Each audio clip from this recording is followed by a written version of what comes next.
Joining me now to discuss is former professor at Princeton and Vanderbilt Universities, Dr. Carol Swain. Dr. Swain, so good to have you on my show. Thank you so much for joining me this evening. It's my pleasure, David. Well, Dr. Swain, let me know. Tell me, is what's happening with Michael Rapaport, is it going to happen? Is it happening for other Democrats? Are they seeing these absolutely frothing at the mouth, insane liberals, Democrats that are hating on Israel, that are literally blocking Jewish students and professors from just attending class in the United States of America? Is it waking up other Democrats? I think the Biden administration as a whole, its policies have awakened many Americans, and in many ways, it is uniting people around American values. And when it comes to the levels of anti-Semitism, hatred of the Jewish people, and in some cases, hatred of Christians, I don't know that any of us were prepared and ready for what we're seeing take place in America.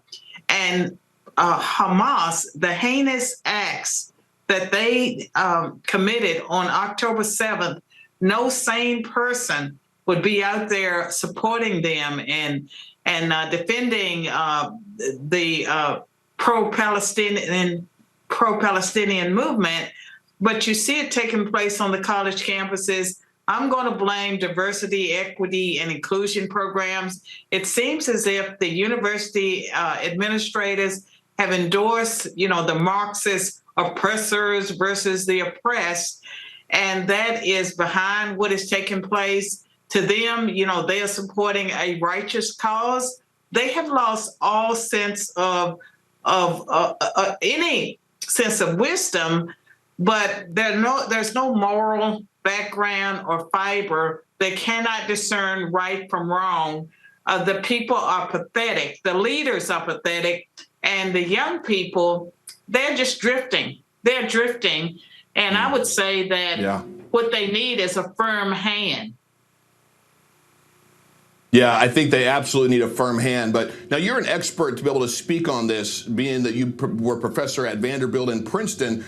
Hasn't this been growing, the sentiments of anti-capitalism, anti-founding fathers, anti-America? It's very eerily similar to the same kind of movement, the same people that were pro-BLM. Now it's just anti-Israel.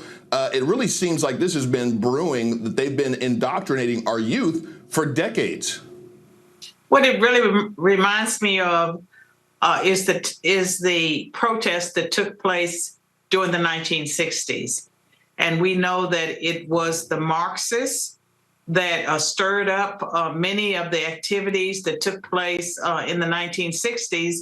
And I find it very interesting that at Columbia University, that's where the scholars from the Frankfurt School fled Nazi Germany, and they took up camp at Columbia University. So they have been churning out radicals for a long time, since the 1950s. And so they're behind a lot of this, including Black Lives Matter, Occupy Wall Street before we had this movement, the BDS movement. And it's all about tearing down America. And they see the Jews as standing in the way of their agenda. And so this hatred of Jews is also a hatred of America, a hatred of Christians, a hatred of anyone that disagrees with their radical agenda. And I find it interesting, the level of hatred of the Jews, because many Jews are liberals. Many of them have supported the Democratic Party, and they're showing them that they have no use for them any longer. Yeah, that's exactly what they're showing. I think that Michael Rapaport, I mean, I know you've seen what I've seen. He was all about bashing Trump, every slang word you could use to call Trump, every negative and every demeaning thing in the book. And now he is singing Trump's praises, and he's literally saying that it's because of the lunacy of the left. Let me ask you this. You've pointed that it's definitely an attack on Israel, on America, and on Christians. Do you think that this is a spiritual battle that we're seeing play out before our very eyes? All of it is a spiritual battle. What's taking place in the Middle East, if you really want to understand the Middle East conflict and why we have not been able to resolve it. It's impossible to resolve. You need to read the Old Testament. And it is a spiritual battle. It's a battle for the soul of America and other nations, and there is no political solution. The best that could come out of all this turmoil would be for people to reconnect and find God, become that Judeo-Christian nation that America was once known as. And I can tell you, I am appalled by many of the politicians on the Republican side who profess, to be Christians. They can talk about Jesus all day, and yet they are enabling some of the chaos that's taking place because they're cowards, because they're self-serving, and that is something that they will stand before God to give an account for.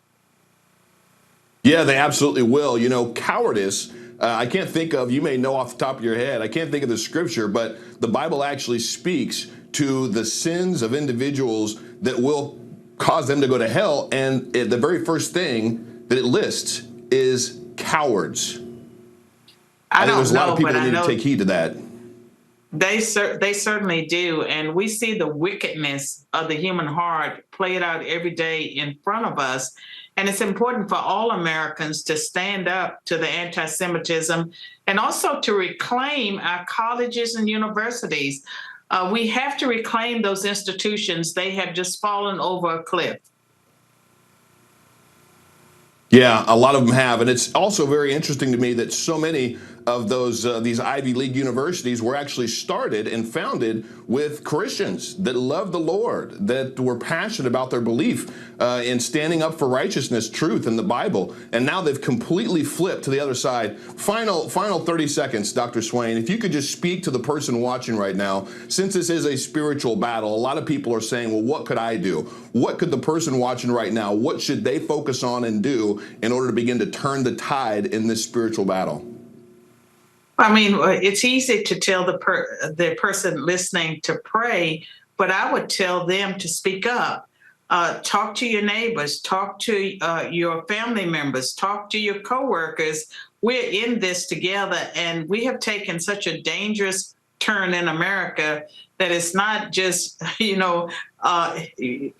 people are going to lose their souls, but we're losing America. We've almost totally lost America.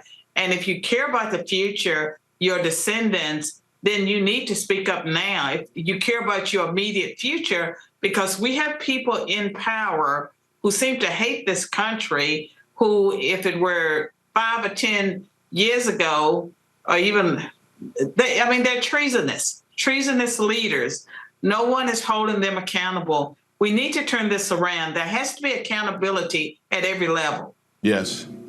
Yes, there does. Dr. Carol Swain, I thank you for your wisdom and your insights. Thank you. God bless you, and I hope everybody watching prays and speaks up and takes action. Look forward to having you back. Thank you so much. Thank you.